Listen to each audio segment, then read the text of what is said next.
Hi guys, for today's video, let's talk about ethnocentrism and cultural relativism. So, what is ethnocentrism? So, ethnocentrism pertains to the belief that one's native culture is superior to or the most natural among other cultures. Kung ano ang kinalakihan mo, doon ka. You should stick to your own culture. In other words, ethnocentrism is judging other culture based on the preconceptions originating in the standards and customs of one's own culture. Your worldview is based on the beliefs, assumptions, expectations, and values shaped by your culture's languages, behavior, customs, values, religion, and many more. Ethnocentric.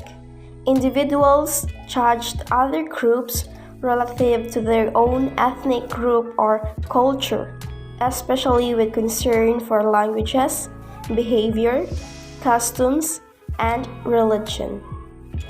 Due to ethnocentric beliefs, many people are blinded from seeing things in other perspective.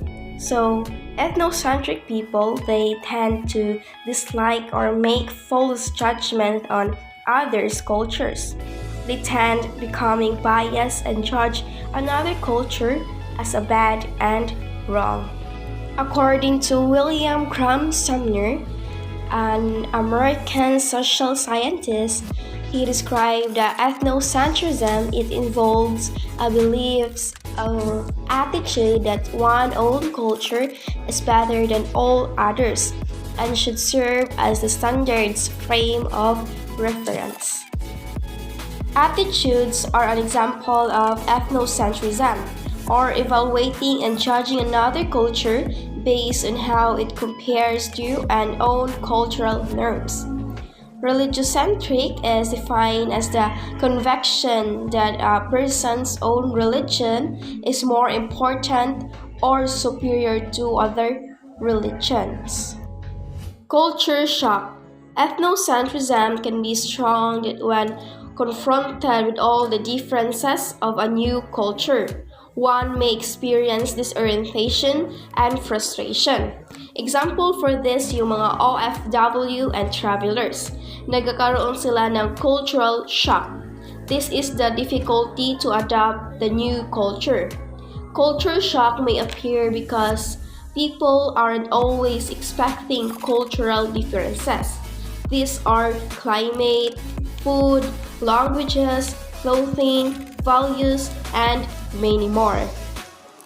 So, what is cultural relativism? It is the principle that an individual person's beliefs and activities should be understood by others in terms of the individual's own culture. So, in other words, of cultural relativism is a belief that culture are equally or complex. There is no such thing as superior and inferior culture. Cultural relativism is a good way to rehearse the norms and values of the society.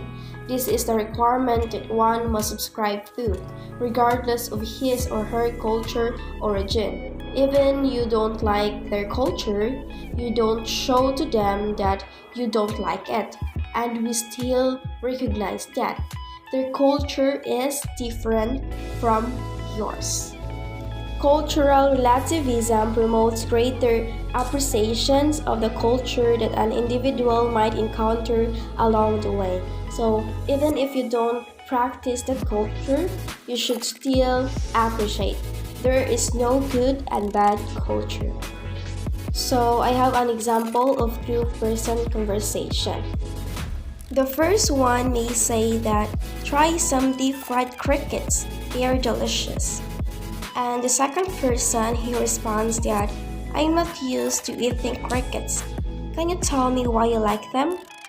So the viewpoint for this that the behavior in one culture should not be judged by the standard of another culture. You should still appreciate it and recognize them. That's for today's video. I hope you like it, and I'm sorry for the background noise. I know is not